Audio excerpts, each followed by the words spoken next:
I can has cheese. What? I can has cheese. I can has cheese. What are you talking about? I can has cheese. What? Sorry. I gotta get away. Whenever I'm around that, it just makes me all loopy. What? Really? I just can't, you know, like. Why? You're around it and you can't talk right.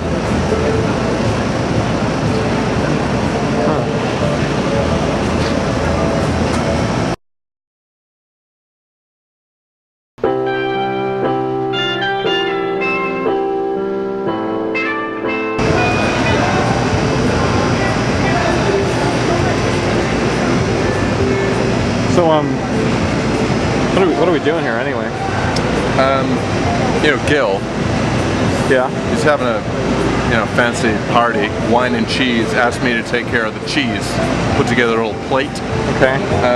But it's all super fancy people, right? Like stockbrokers and lawyers and doctors.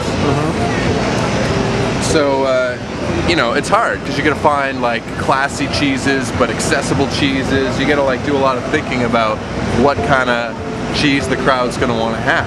And it's a lot like it's like being a DJ, except you're cheese J. You know, often I'm asked to speak to groups of children about you know, the history and the origins of cheese, do a little demonstration, make a little bit of cheese, the cottage cheese, the cream cheese, you know, one of the easy ones to do in a classroom setting. And the kids ask me, they want to know, like, where did this stuff come from? Like, it just didn't show up one day. Somebody figured out that, you know, you can turn goat or cow blood into something edible. So I tell them that, you know, in the mid 18th century, you heard of you know, the grilled cheese sandwich. Yeah. Not a lot of people know this, but the grilled cheese sandwich actually existed before the invention of cheese, but it was really like a boring kind of sandwich, right? 2 pieces of toasted bread. What kind of sandwich is that? This is just toast. So people were really, like, it was a tumultuous time because people were really confused and they didn't understand, you know, like, why are we calling this thing a grilled cheese sandwich? We got the, you know, the word grilled, the word sandwich, but what's this cheese that goes in between? You know, and so that led to the development of this type of filling for the actual grilled cheese sandwich. So the kids, you know, they say, where did cheese come from? And I say, well, like a lot of things in history, it was born out of necessity.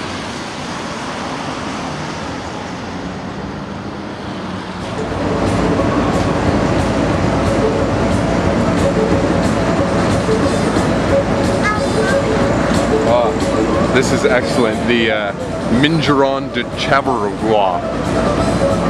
Yeah. That's a good one. It's French. It's the fromage.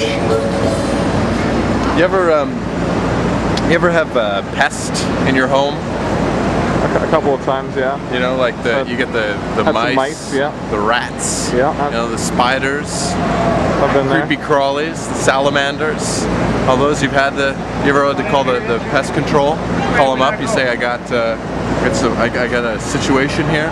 I've done that once or twice. How they probably came in, sprayed, with all the chemicals, because that's not good for you, you know.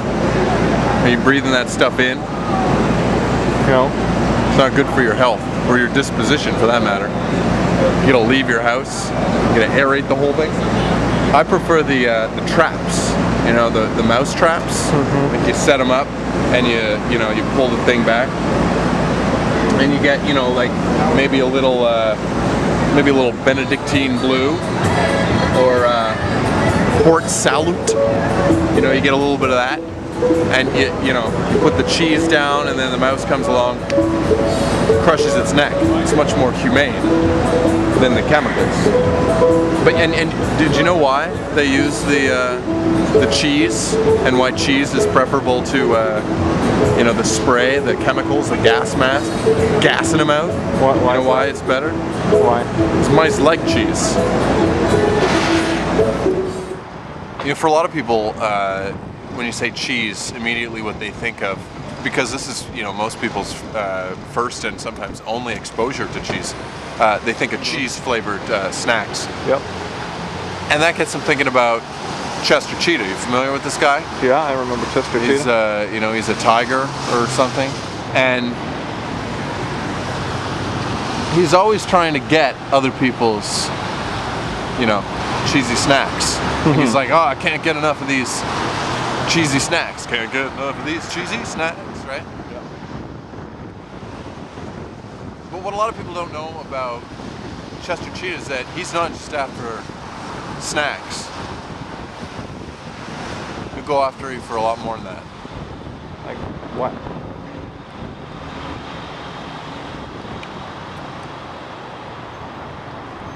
Remember my wife? Yeah.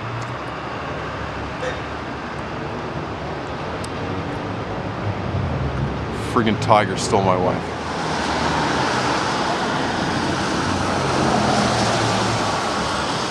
And my snacks. My wife's snacks.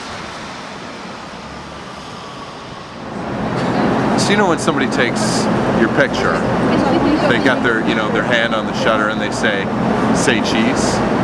Do you ever think about that? Wonder, you know, where that comes from? Not often, I guess. A friend of mine named Thomas Edison. Heard of him? I've heard of Thomas Edison. Well, yeah. he invented the camera, and he invented, you know, modern photography, and that's, well, it's not originally what he said, but he would take people's picture and he would say, as he was about to press down on the shutter, he would say,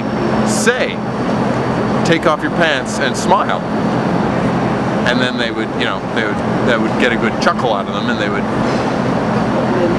make for a good picture. But of course, it was wildly inappropriate, and the practice kind of spread, and a lot of people were getting arrested for, you know, especially taking pictures of children.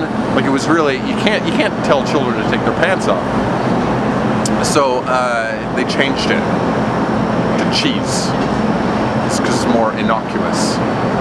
Less litigation. The cheese. You know?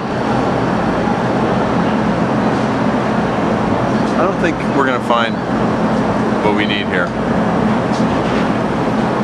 You know, I know another place. Let's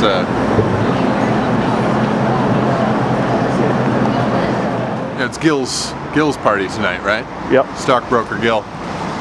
And we were talking the other day, and he's a little crooked. So I said, you know, do you have any good stock tips? Right? Looking to make a little money, go a little Skrilla in my Grilla. Yep. He said, look, I got a Gouda stock tip for you. A Gouda Gouda stock tip. And I said, what is it? He said, a little company you might have heard of, Briex. Might want to invest in the Briex. I said, well, I don't have, you know, a whole lot of money to front on this, but if it's a sure thing, I'm in. Yep. So I had to go to the bank and you know, sat down, met with them. I said, I need to borrow a little bit of money. The lady said, so you're looking to take out a provolone? I said, yeah, I need a provolone for the Briex. Yeah. This is it. This is it here? Yeah. This is a convenience store. We were just at the cheese shop.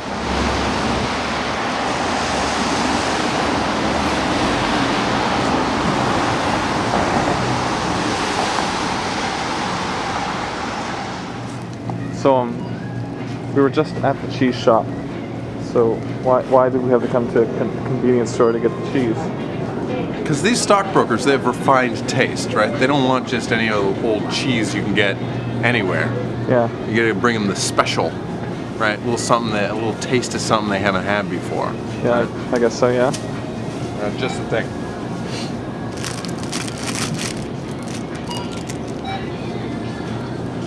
Check that out. Cheese slices? Only the best. that on a little cracker. Heat it up. We'll put up, you know, like a olive on top. Taste of the world.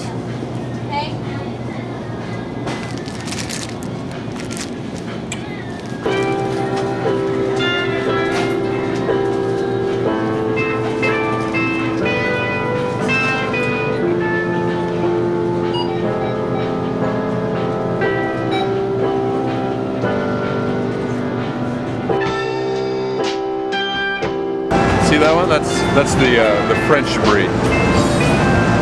Yeah. They call it fromage.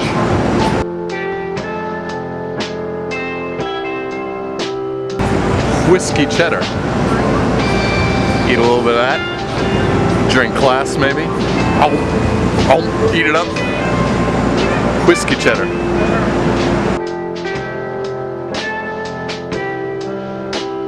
You had the red cheddar.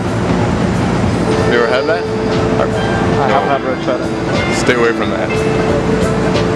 It's flavored with grapefruit. It's very sour, pungent. Have you seen the Irish cheddar? With Guinness? No. You know what they say about the Irish cheddar?